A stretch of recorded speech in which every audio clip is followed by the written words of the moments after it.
Hello and welcome to everything you need to know about GitHub Copilot. My name is Yuval Avidani. I'm an AI builder and speaker, and I'm a GitHub star. Now, first of all, I encourage you to follow me on social media and specifically on X if you'd like, YouTube, LinkedIn, whatever. I create lots of technical content, and I'll be more than happy to have you as a part of my AI community, which already has tens of thousands of active followers. Luckily, thanks to each and every one. So without any further ado, when you want to learn how to sing, you need to go to someone that knows how to sing, and they will teach you. If you want to learn how to draw, you need to go to someone that knows how to draw, and they will teach you. But what if you want to learn about AI coding agents, or specifically about GitHub Copilot and all the various features it has? Why not going to a GitHub star like myself? Now, actually, GitHub stars are a group of international professionals that knows a lot about coding and creating lots of technical content, and they have their own communities worldwide, which are really, really amazing. And GitHub has this link of stars.github.com where you can see all the stars, and there you can find also myself. You can read about me, you can see my projects, etc., etc., etc. But I just wanted you to see that the stars are reliable resource that you can use to get valuable information. Now, as a GitHub star, I also have access to GitHub itself, and by that, I get a privilege to see the people that work on these amazing products. And I can tell you that these guys are really, and girls are really, really talented. And it's so fun to work with them. And let's start with a small overview about GitHub Copilot in this episode. So first off, this is the amazing, I like this icon of the GitHub Copilot.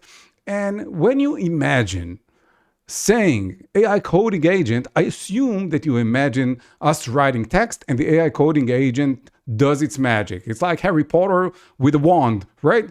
It takes the wand, it does this swish angle, the swish movement, and then you get your magic happens. So GitHub Copilot is like the same, right? When you need to say what you want, and it will do it for you. But actually, as developers, we must understand what we want. We can't just ask. I mean, we can, but we will get horrendous results, and we don't want that. We want to get good results. So we need to understand how to use this amazing tool.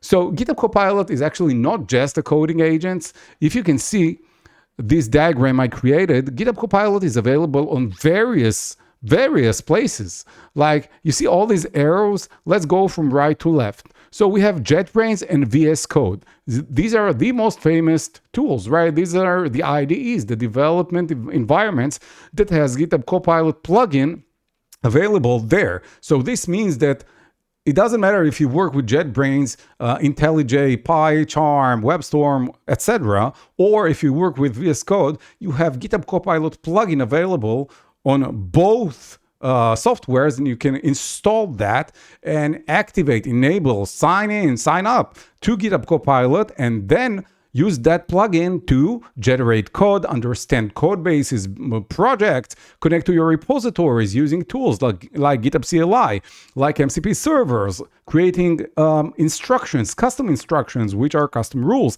and so much more features like controlling the context, etc. We have so many things we can talk about. But this is just one type of using GitHub Copilot. Now, it's true that most of our work as developers in the IDE with GitHub Copilot will be mostly in the IDE. But we need to know, and we need to say that GitHub Copilot is available also on the GitHub website itself, which is called the GitHub platform. When we have all the commits, all the comments on the code review, the issues we can open. And just to emphasize that, if we'll go to github.com. Now, specifically, I'm in my account, which is Houdini. You can see this is me wearing the same shirt, by the way. It's not AI. And you can see the profile, and you can see repositories I have, etc. And let's say I clicked on some repo, and I want to read some commit. I want to understand what happened in some commit. So I'm just clicking anywhere. So now I can read the code and see everything. I can see what's going on.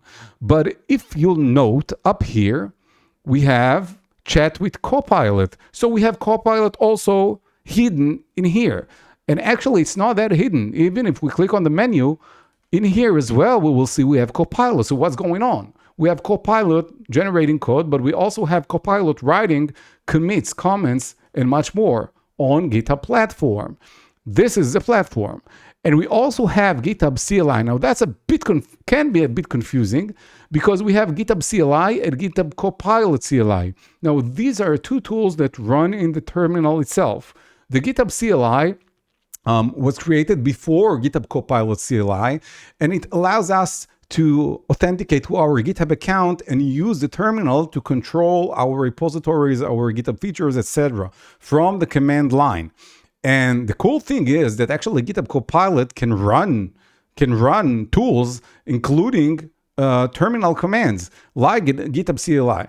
So this is one way of using GitHub CLI via Copilot. Now, we can also use Copilot in the terminal itself by installing the GitHub Copilot CLI. Now, the difference between these two is that GitHub Copilot CLI is a CLI, a terminal, for communicating with GitHub Copilot, whereas GitHub CLI is just a terminal, commands we can run manually to perform some actions on our account on GitHub and the repositories and everything, okay?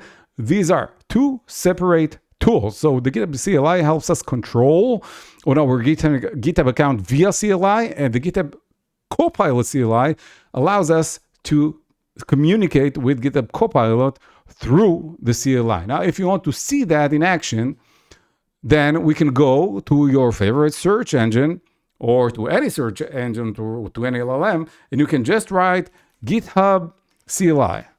And you will get to this website called cli.github.com. And it will say, take GitHub to the command line, and you will see this nice video showing what is the GitHub CLI. And we can see that we have this GH, stands for GitHub. Then we have PR, checkout, create, etc. And this shows us that we can use the terminal to do things on our GitHub account. But what if instead of just using GitHub CLI, we can use the GitHub Copilot CLI? Now check this out. If we write GitHub Copilot CLI, then we'll get to this page, which is github.com//GitHub/Copilot CLI. And we can see Ryan. Hi, Ryan. Shout to Ryan, which is a great guy from GitHub. So we can see this is the repo of Ryan, and we have all the information of GitHub Copilot CLI, which is currently in public preview. And we can see that by installing the GitHub CLI and by running the command Copilot after installation, we will get this beautiful, I really like this, by the way, we will get this beautiful screen, and we will be able to use GitHub Copilot to connect to GitHub MCP server and much more. As we can see in this image, we're connected automatically to the GitHub MCP server, which is really convenient. And we can use all the amazing features through the CLI without the need to use IDE, which is really interesting. Now, it's that simple to install it. Just run npm install -g add GitHub Copilot. That's it. That's the command. And then you can launch it using Copilot. So back to our diagram, GitHub Copilot can do so many things, as you can see. So we can work with the IDE, with GitHub Copilot through the IDE, or through the platform, or through the GitHub Copilot CLI, or we can even tell GitHub Copilot in the IDE to use GitHub CLI if we'd like. So this was the overview. I hope you enjoyed this opening of our crash course, everything you'd like to know about GitHub Copilot. Now, I do want to emphasize that I provide lots of workshops in companies. The companies develop, I meet so many developers worldwide, by the way, and I know that many organizations already have GitHub Copilot in the organization, and this is really powerful. Just imagine maximizing your skills using what we will learn for free. This is not a sponsored video. This is a video I created 100% because I love GitHub, and I know that our organizations want to learn more and ignore this bandage I have because I cut myself by accident. And that's it. It's not something interesting at all. I have no interesting story. So that's it to this video. I hope you enjoy this video, and I meet you on the next episode where we will dive deeper into everything. So we'll see you in the next chapter.